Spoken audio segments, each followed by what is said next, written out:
Welcome to Wildlife Wednesday. Today we are talking about scat. That's right, animal poop. You might be thinking, ew, why would anybody study animal poop?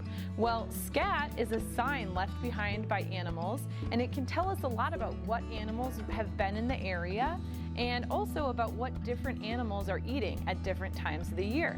So I'm going to teach you a little bit about scat and show you how you can make a model of your very own animal poop. So when you find scat, there are a few clues you can use to help you identify who left it. One is size. In general, the bigger the scat, the bigger the animal. Another clue is habitat. Where are you? What animals would be able to find food and shelter here? Another clue is other signs. Are there tracks or bits of fur around that can give you more clues? Number 4 is contents. If you're brave enough to look inside, the contents of the scat can tell you a lot about the animal and what it ate. A final clue is shape. Some characteristics are common to different groups of animals. Herbivores or plant eaters, for example, have small round scat that's full of plant matter. Carnivores or meat eaters tend to be tapered at the end and have a signature carnivore twist.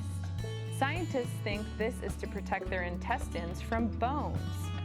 Omnivore scat, so our meat and plant eaters, can vary greatly depending on the species, the diet, and the time of year. So to make your scat, you're going to need oatmeal, not the instant kind, a little bit of water, and some cocoa powder. This will be the base of your scat.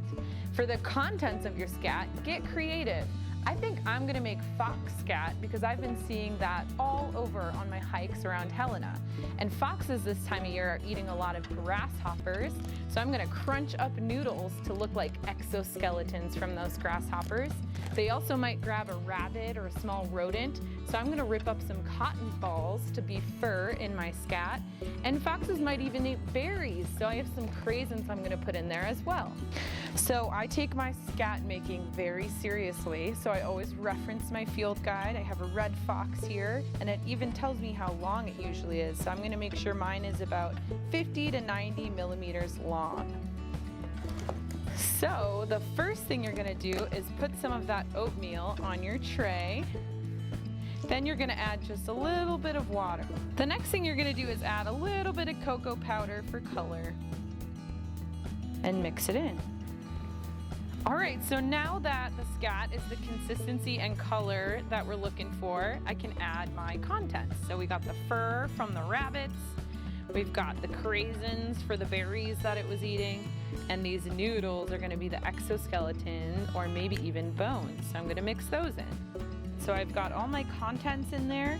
I'm gonna give it that twist that we talked about, maybe a little tapered end, and I'm gonna make sure it's just as long as the field guide said it might be. So this looks pretty good, about 90 millimeters. So there you have it. That's how you can make your very own model of scat. You can make any kind of scat you want. Maybe it'll be a bear scat, or elk scat, or fox scat like me. Use your field guide for inspiration, and if you do make some scat, be sure to send us a picture. We'd love to see it. So thanks for coming to Wildlife Wednesday, and we'll see you next week.